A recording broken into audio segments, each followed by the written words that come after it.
certainly get some strange requests, but this was the first time we investigated a stretch of road, and the story behind it is just as odd as the request itself. In 2007, I headed up the makeup department for a feature film called The Albino Farm. This movie was written as a horror flick based on an old Ozark legend. While the filmmakers may have taken artistic license with their interpretations, and the movie was not shot at the actual location, the Albino Farm itself is very real. It's surrounded with bizarre stories, scary legends, and a strange vagueness in the local historical archives. When the film went into post-production, the editors found something quite unusual in the footage shot on a country road just outside of Warrensburg, Missouri. The following is an email from the assistant editor to the producers. About 3 nights ago, we were working on a compositing shot and we were trying to remove some garbage with a difference mat. In the middle of this process, we saw the image attached to this email. I assure you that no Photoshop work has been done, and this is with a difference mat between a lockdown shot with the dwarf and the same lockdown shot without the person. What you're seeing is a degraded image of the original, and I have no idea why this happened. We shot with a Sony Cine-Alta F900 on brand new Sony tapes and compressed to DV for an offline edit. Let me know what you think. It freaks me out every time I look at it. Imagine being this editor. You're wading through the footage late one night when a quick glitch in the film catches your eye. You isolate the glitch in a single frame and find this image staring back at you. That's where we came in. Since there didn't seem to be a technical or logical reason for this image anomaly, producer Joe Anderson asked us to give our paranormal opinion. Understand that only one frame in this footage was affected with this anomaly, and the only enhancement we made was to adjust the brightness and contrast. What you are seeing here is the actor crouched in the middle of the road with his back to you. This image has become known as the Dwarf Road image and has stirred up a lot of interest, particularly around the old dwarf himself, Paul Ford.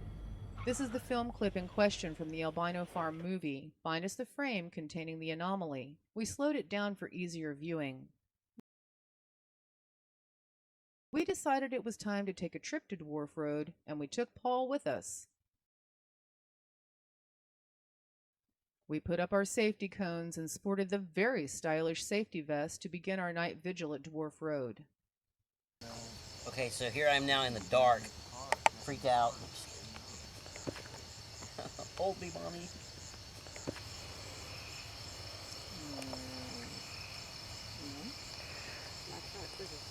That was weird.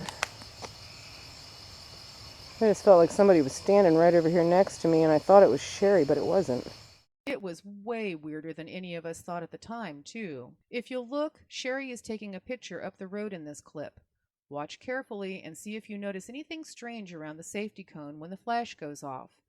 Upon reviewing her photos, we noticed that the reflection from the cone wasn't visible in this particular shot, but was very visible in all of the other 300-plus pictures. We adjusted the brightness and contrast, enabling us to see better into the pitch-black night, and found that there appears to be a solid human-looking form blocking the cone from view. Then we went back through the video and slowed the footage down to about 12% of the original speed. The figure is standing in front of the cone from Sherry's camera angle, but from my camera angle, it's slightly off to the right of the cone. If you do the math, it can't be more than a foot taller than the 3-foot cone. It's obviously dressed in something long and full when all of us were dressed in shorts, jeans, and reflective vests. Who or what is this solid form standing at the top of Dwarf Road? Is it human, or is this somehow related to the strange anomaly taken from the Albino Farm footage? Considering its size, was it somehow attracted to Paul because of his height?